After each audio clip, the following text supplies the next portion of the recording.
Hey guys, what's up? It's Michelle on the Shelves here, and I wanted to do a video today about something you may not have heard of. It's called graphic medicine.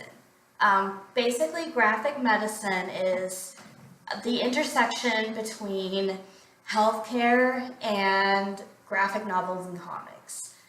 Um, because of the difficult to define nature of what constitutes, if there's a difference between graphic novel, comics. Because of that,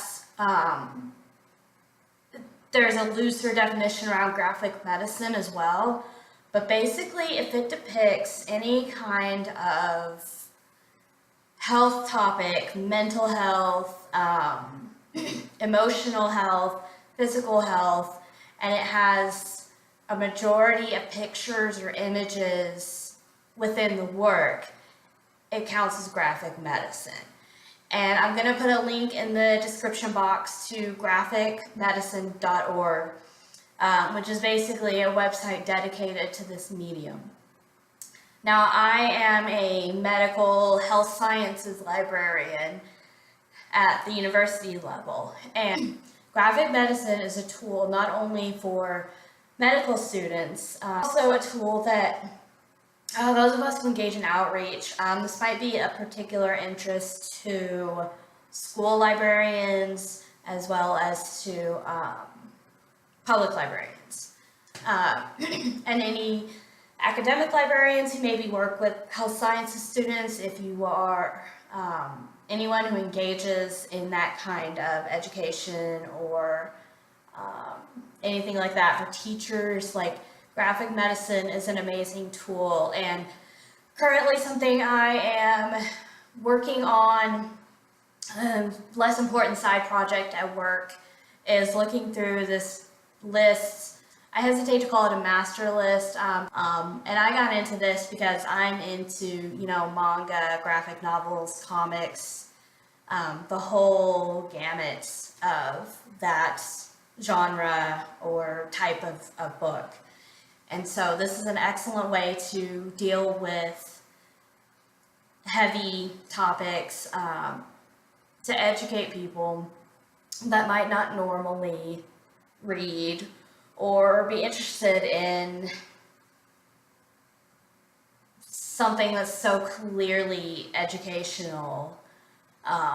They may read it if it is in that format, basically.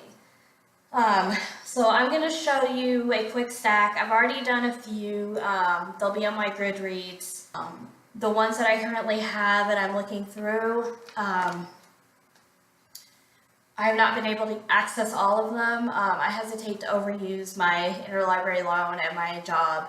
And then the public library, they only have so many. So, and the interesting thing with a lot of them is they deal with topics that in your official job capacity you might not necessarily be able to promote, because a lot of them that I've already read have dealt with incest, sexual abuse, things like that, and it's not something that down the road we may work with young people, adolescents. It's not something that a public school administration would be okay with us sharing. However, it could be a list that is given to parents if the parents think that their child might benefit from this, or if we're working with adults, or an optional reading list we can provide at an outreach booth. So I'm currently in the process of deciding which ones could we possibly use in outreach. If you're into graphic novels and comics at all, I can definitely tell you this is an interesting, I don't know if genre is the right word, but it's definitely a subject matter worth looking into, especially if you yourself have some things you're working through and maybe you want something that is a little easier to handle than like a fictionalized version. And I'm going to put in a trigger warning, because these topics, if you've read them or it's something that you've been through, It may not be something that I'm not going to like talk about them too much, but just in case, if you've been through any of these books or read it and just it brought up some bad things, then I just wanted to warn that up front. And many of these you may encounter some triggers. Even if you haven't been through that particular event, it may not be something you feel like you can handle. But I feel like that this is an important medium, and I feel like it can help a lot of people. And a big theme in most of these is people use them as memoirs, as autobiographies, to tell their story of how they struggled with something. So it's an excellent tool for people to share their stories, for emotional, physical, mental healing. I think it could just open up so many doors, depending on what your job is, depending on people you know that might benefit from this. So the blurb on this topic is over. I'm going to show you the books that I currently have, and the, I think, 2 or 3 that I've already read. I will link to my Goodreads down below so that you can see those. So here we go. The first one that I found is called Not So Funny Ha Ha. It's a handbook for something hard by Leah Hayes. This one deals with abortion. One for medical reasons and one for surgical reasons. I'm not sure what the difference between those is. What that looks like for the people that go through it. It's kind of sketch type artwork. So there's that one. And then the next one is actually, I believe, for children, or at least middle grade. And this one's called Sunny Side Up. It is more colorful illustrations that I think probably appeal to, you know, youth, especially middle grade. It is about a girl that goes to visit her grandfather and meets a friend, a male friend. But there's something going on in the background. There's a family secret. And since this is on a graphic medicine list, I'm guessing something to do with abuse or incest or addiction. But this would be one that would be appropriate for adolescents. You can see that it's a junior book. The next one I am particularly interested in is called Marbles, Mania, Depression, Michelangelo, and Me. It's a graphic memoir by Ellen Forney. And this one deals with her diagnosis with bipolar disorder. And this one is black and white, but it's that kind of heavy drawing with the thick lines and stuff, and I tend to kind of like that. So this is what I was talking about with like people using it as a vehicle for memoirs and to share their stories. The next one I have is, I don't know, it's a little weird, but it's called Why I Killed Peter, and it's hard to tell who the author is. Olivier Ka.